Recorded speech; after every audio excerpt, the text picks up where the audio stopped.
Русский пропагандист Мардан пригрозил зачистить Казахстан. Посмотрите, какой ответ дали ему казахи.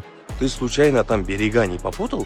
Кто тебе вообще позволит на казахской земле сделать зачистку? И вообще, кто тебе позволит в Казахстане, в суверенном и независимой стране, сделать что-то? Это первый момент. Второй момент. Если у вас беспонтовое ПВО, при чем тут мы, казахи? Вы сами не углядели за дронами украинскими. Это второй момент. Третий момент, да, вот мне вот интересно до сих пор. Они сами начали эту войну против Украины, сейчас не могут его закончить. Помним, да, все слова «Киев за 3 дня». Сколько дней прошло, кто мне может сказать, да? Вот, сами раз не можете закрыть эту войну, зачем вы других тянете сюда, а? Вот зачем вы нас тянете?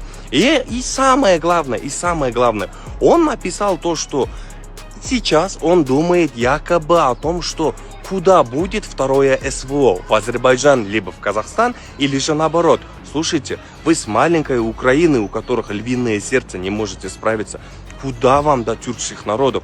Вы если сюда, Худай сахтасын, Аллах сахтасын, придете, вы уйдете ни с чем.